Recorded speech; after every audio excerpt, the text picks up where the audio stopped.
Robin n'avait que 9 ans lorsqu'il arriva à Grenoble après son déménagement. Il se fit rapidement un ami, Mathéo. Il était arrivé à peine depuis un mois, et Robin se faisait déjà des amis, mais aussi des ennemis. Un soir, alors qu'il était dehors et jouait au football avec Mathéo, le ballon sortit du terrain. Robin cria. « J'y vais !» Alors que Robin s'éloigna chercher le ballon, il vit un garçon au teint pâle et aux cheveux blonds, avec un sourire large, presque malsain. « Viens jouer avec moi. » Robin, apeuré par cette personne si étrange, se contenta de rebrousser chemin, son ballon sous le bras. Vers 20h, il rentra chez lui, prêt à se faire gronder, car il faisait déjà nuit. Il flânait tranquillement quand, soudainement, le garçon blond, toujours avec le même sourire, sortit d'un buisson longeant sa rue. « Viens jouer avec nous. » Robin se mit à courir. Il s'enfuit aussi vite que possible jusqu'à la porte d'entrée de chez lui. Il tambourina à la porte comme un fou. Sa mère lui ouvrit, mais avant qu'elle n'eût le temps de dire quoi que ce soit, Robin était déjà rentré. Sa mère lui demanda ce qu'il s'était passé. Robin, essoufflé, lui dit « Dehors, tu l'as vu ?» « Vu quoi ?»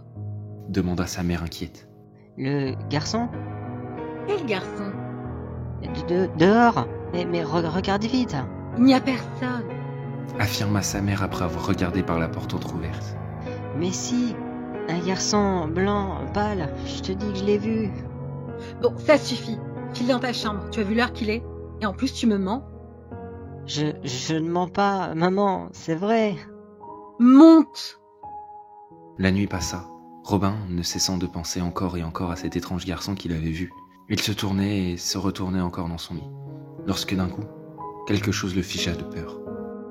Le garçon blond était à sa fenêtre, avec toujours cet immonde sourire difforme sur son visage. « Viens jouer avec nous. » Robin appela sa mère, mais sans réponse. « Tu appelles quelqu'un ?» Robin continue d'appeler, mais toujours aucune réponse. « C'est elle que tu appelles ?» Robin se retourna vers la fenêtre. Le garçon tenait la tête de sa mère, ainsi que de celle de Mathéo. Robin était tétanisé de peur. Le garçon blond continuait de parler avec ce sourire effrayant sur le visage. Du sang coulait à présent du coin de sa bouche, et ses mots laissaient entrevoir des dents pointues et rouges de sang. Robin se jeta hors de son lit, et courut aussi vite que possible. Il traversa le couloir et dévala les escaliers. Il attrapa le téléphone et voulut composer le numéro de la police. Mais il n'y avait pas de tonalité. La porte avait été forcée. Le garçon se tenait dans l'encadrement de la porte, l'empêchant de s'enfuir. Il était piégé. Le garçon pâle entra, avec son sourire malsain, mit une tête sanglante sur l'épaule de Robin et lui dit au creux de son oreille « Viens jouer avec nous.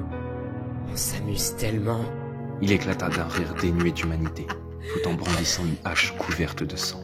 « Au fait, je ne me suis pas présenté. Je m'appelle Robin. » Il laissa retomber son bras tenant la hache et fendit en deux le crâne de l'enfant.